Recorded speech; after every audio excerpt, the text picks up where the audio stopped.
Hello दोस्तों, नमस्ते।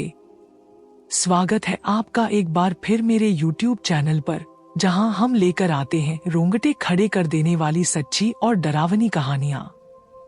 और आज की रात हम एक ऐसी कहानी लेकर आए हैं जो आपकी नींद उड़ा देगी। आज की कहानी है एक रेलवे स्टेशन की, जहां कुछ ऐसा हुआ जिसे सुनकर आप शायद रात को अकेले स्टेशन पर जाने से पहले 100 बार सोचेंगे। ये कहानी भेजी है अंकित ने, जो खुद इस डरावने अनुभव से गुजर चुका है। तो बिना देर किए चलिए शुरू करते हैं आज की कहानी, जो है दिल्ली के एक सुनसान रेलवे स्टेशन की। दोस्तों, बात उस रात की है जब अंकित को देर रात दिल्ली के एक छोटे से रेलवे स्टेशन पर रुकना पड़ा। अंकित एक सॉफ्टवेयर इंजीनियर है जो नोएडा में जॉब करता था। उसका ऑफिस नोएडा के सेक्टर 62 में था और वो रोज दिल्ली से नोएडा ट्रेन से आता जाता था। उस दिन उसकी मीटिंग लेट हो गई थी। रात के करीब 11 बजे थे जब वो अपनी आखिरी मीटिंग खत्म करके ऑफिस से निकला। उसका प्लान था कि वो मेट्रो पकड़ेगा, लेकिन मेट्रो की आखिरी ट्रेन निकल चुकी थी। अब उसके पास दो ही ऑप्शन थे, या तो वो टैक्सी ले, जो उस वक्त बहुत महंगी पड़ती, या फिर वो पास के रेलवे स्टेशन से लोकल ट्रेन पकड़े। अंकित ने सोचा कि चलो लोकल ट्रेन ही ले लेते हैं, सस्ता भी पड़ेगा और ज्यादा टाइम भी नहीं लगेगा। वो पैदल ही स्टेशन की ओर चल पड़ा। स्टेशन ज्यादा दूर नहीं था, लेकिन रास्ता काफी सुनसान था। दिल्ली की सर्द रात थी और कोहरा इतना घना था कि दूर की चीजें धुंधली नजर आ रही थी। रास्ते में सिर्फ एक दो स्ट्रीट लाइट्स जल रही थी, और वो भी टिमटिमा रही थी, जैसे बस बंद होने की कगार पर हों।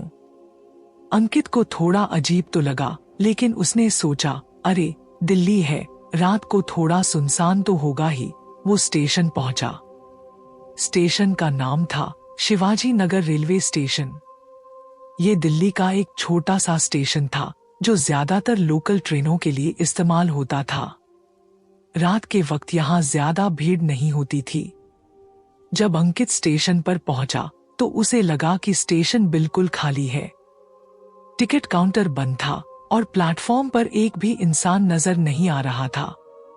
सिर्फ दूर कहीं एक कुत्ता भौंक रहा था और उसकी आवाज गूंज रही थी।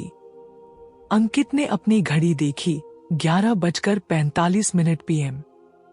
उसने स्टेशन के डिस्प्ले बोर्ड को चेक किया तो पता चला कि अगली ट्रेन 12:15 आएगी। अब उसके पास आधा घंटा था। वो प्लेटफॉर्म नंबर 2 पर चला गया, जहां से उसकी ट्रेन आने वाली थी। प्लेटफॉर्म पर एक पुरानी सी बेंच थी जिसके पेंट उखड़ रहे थे। अंकित ने अपना बैग रखा और बेंच पर बैठ गया। वो अपने फोन में कुछ देख रहा था, तभी उसे अचानक ऐसा लगा जैसे कोई उसे देख रहा हो। उसने फोन से नजरें उठाईं और इधर उधर देखा। प्लेटफॉर्म खाली था। दूर कोने में एक पुराना सा लैंप पोस्ट था जिसकी लाइट बार बार झपक रही थी। अंकित को थोड़ा अजीब लगा, लेकिन उसने खुद को समझाया, अरे रात का वक्त है, थकान हो रही होगी, इसलिए ऐसा लग रहा है। उसने फिर से फोन में ध्यान लगाया, लेकिन कुछ ही सेकंड बाद उसे फिर वही एहसास हुआ। इस बार उसने जल्दी से सर उठाया और देखा कि दूर प्लेटफॉर्म के आखिरी छोर पर कोहरे के बीच कोई खड़ा था। वो शख्स पूरी तरह से कोहरे में ढका था, लेकिन उसकी सिलहूट साफ दिख रही थी। एक लंबा सा फिगर जिसने काले रंग का कोट पहना हुआ था। अंकित को लगा कि शायद कोई और यात्री है जो ट्रेन का इंतजार कर रहा है। उसने उस शख्स को इग्नोर करने की कोशिश की और फिर से फोन में व्यस्त हो गया। लेकिन अब हर कुछ सेकंड में उसकी नजर उस कोने की ओर जा रही थी। वो शख्स अभी भी वही खड़ा था, बिल्कुल हिल नहीं रहा था। अंकित का दिल अब तेजी से धड़कने लगा। उसने सोचा, क्या ये शख्स मुझे ही देख रहा है? उसने हिम्मत करके जोर से आवाज लगाई, हेलो, आप कौन हैं? लेकिन कोई जवाब नहीं आया। उस शख्स ने ना हिला, ना कुछ बोला, बस वही खड़ा रहा जैसे कोई मूर्ति। अंकित को अब डर लगने लगा। उसने सोचा कि शायद उसे वहां से हट जाना चाहिए। वो उठा और अपना बैग लेकर प्लेटफॉर्म के दूसरे छोर की ओर चलने लगा। लेकिन जैसे ही वो कुछ कदम चला, उसे पीछे से एक ठंडी सी सांस अपने गले पर महसूस हुई। वो एकदम रुक गया। उसका शरीर ठंडा पड़ गया। उसने धीरे धीरे पीछे मुड़कर देखा, लेकिन वहां कोई नहीं था। कोहरा और गहरा हो चुका था और अब वो शख्स भी दिखाई नहीं दे रहा था। अंकित ने सोचा, शायद मेरा वहम है, लेकिन उसका दिल अब जोर जोर से धड़क रहा था। वो तेजी से प्लेटफॉर्म के दूसरे छोर की ओर बढ़ा, जहां एक छोटा सा वेटिंग रूम था। उसने सोचा कि वहां जाकर बैठेगा, शायद वहां सुरक्षित महसूस होगा। वेटिंग रूम में पहुंचते ही उसने दरवाजा खोला और अंदर घुस गया। रूम में एक मटमैली सी ट्यूबलाइट जल रही थी, जो बार बार झपक रही थी। रूम में कुछ पुरानी बेंच थी और एक कोने में एक पुराना सा पानी का मटका रखा था।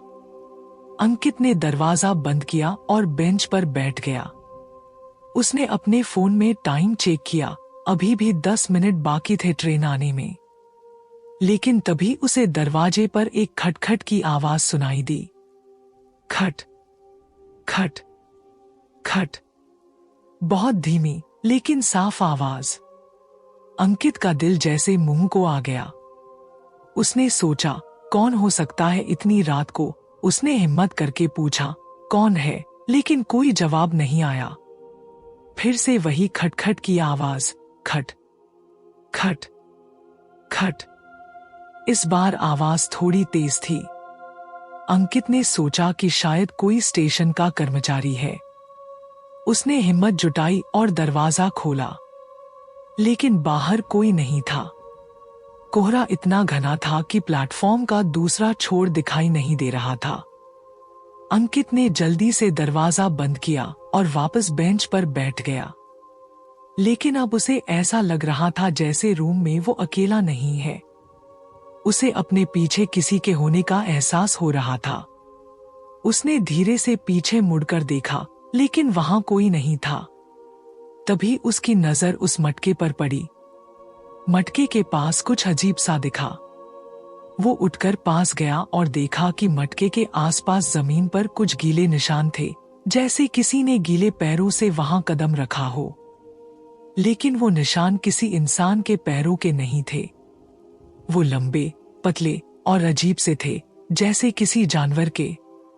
अंकित का गला सूखने लगा। उसने सोचा कि अब उसे यहां से निकलना होगा।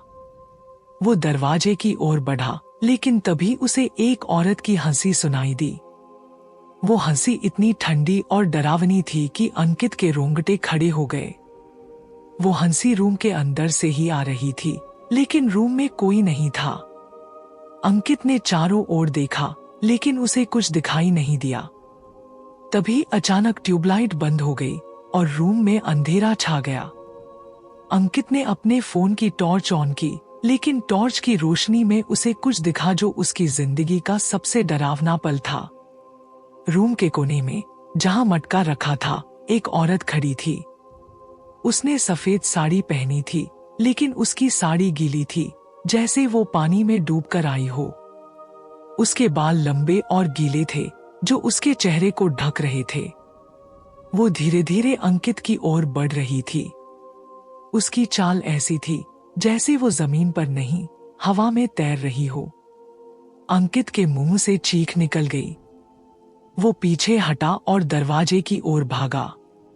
उसने दरवाजा खोलने की कोशिश की, लेकिन दरवाजा जाम हो चुका था। वो जोर जोर से दरवाजा पीटने लगा, लेकिन कोई फायदा नहीं हुआ। तभी उसे अपने कंधे पर एक ठंडा सा हाथ महसूस हुआ। उसने पीछे मुड़कर देखा और वो औरत अब उसके ठीक पीछे खड़ी थी। उसके चेहरे पर बाल हट गए थे और उसकी आंखें पूरी तरह सफेद थीं। उसके होंठ काले पड़ चुके थे और वो हंस रही थी, वही डरावनी हंसी जो अंकित ने पहले सुनी थी। अंकित चिल्लाया और जोर से दरवाजा धक्का मारा। इस बार दरवाजा खुल गया और वो बाहर की ओर भागा। वो सीधा प्लेटफॉर्म पर पहुंचा, जहां अब ट्रेन की हॉर्न सुनाई दे रही थी। उसने पीछे मुड़कर नहीं देखा और सीधा ट्रेन में चढ़ गया। ट्रेन में कुछ लोग थे और अंकित को पहली बार ऐसा लगा जैसे वो सुरक्षित है। उसने खिड़की से बाहर देखा और उसे कोहरे में वही काले कोट वाला शख्स दिखा जो अब भी प्लेटफॉर्म के आखिरी छोर पर खड़ा था। लेकिन इस बार उसके साथ वो औरत भी थी। दोनों एक साथ अंकित को देख रहे थे और उनकी आंखें चमक रही थी। ट्रेन चल पड़ी और अंकित ने राहत की सांस ली। लेकिन जब वो घर पहुंचा और उसने अपने बैग को खोला तो उसे उसमें एक गीला सा कपड़ा मिला जो बदबू मार रहा था। उस कपड़े पर कुछ अजीब से निशान थे जो उसने पहले कभी नहीं देखे थे। अंकित ने तुरंत वो कपड़ा फेंक दिया और अगले दिन अपने ऑफिस से छुट्टी ले ली। उसने उस स्टेशन पर दोबारा कभी कदम नहीं रखा। बाद में जब अंकित ने स्थानीय लोगों से उस स्टेशन के बारे में पूछा तो उसे पता चला कि शिवाजी नगर रेलवे स्टेशन की एक डरावनी कहानी है। कई साल पहले एक औरत थी जो उस स्टेशन पर हर रात ट्रेन का इंतजार करती थी। वो अपने पति को लेने आती थी जो सेना में था।